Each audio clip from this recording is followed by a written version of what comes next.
Gusto ko po mag-back... Boxing? Di ba nag-usap na tayo dyan?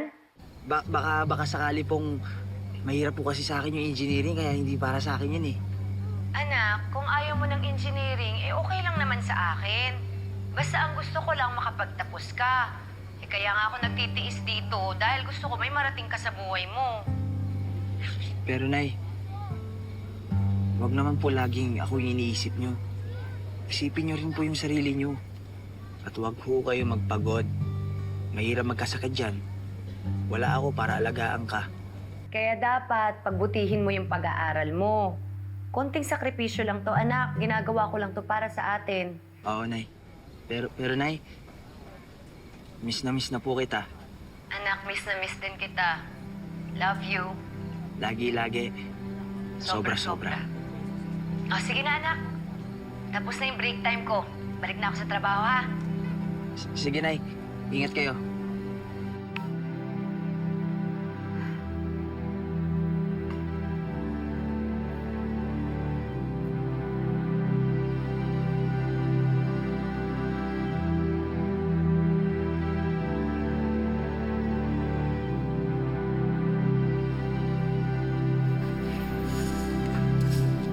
Tol, parang di na ako tutuloy sa tournament.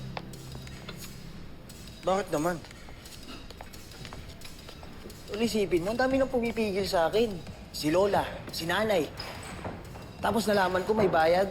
Huwag na, sayang pera. Tol, okay lang yan. Ayaw mo yun. Diba? Para naman ma-challenge ka naman. Ma-challenge? O hindi talaga para sa akin yung boxing. Hindi talaga. Ang kala boksingero. Lakas ng trip nito, no? Bro, di ba sumali ka din sa tournament? Di ba makalabo mo tong si Makmak? No way. Baka sa first round pa ng elimination, knockout ka agad yan. Hoy, wala pang 10 seconds, knockout na to. Eh, ikaw, huwag ka masyadong maangas. Tandaan mo, you'll never be one of us. Teka lang pare ah. Ano?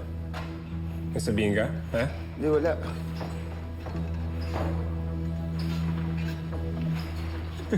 Hi. Kala mo lang talaga.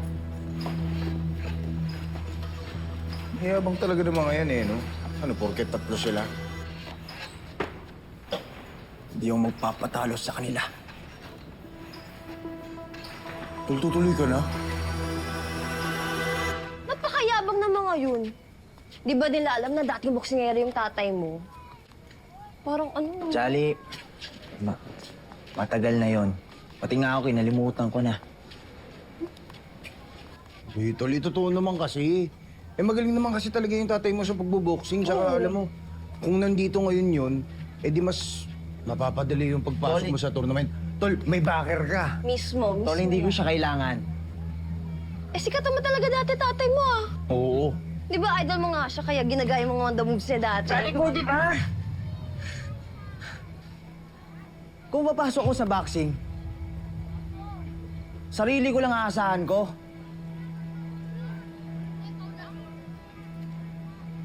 Gusto ko makilala bilang ako.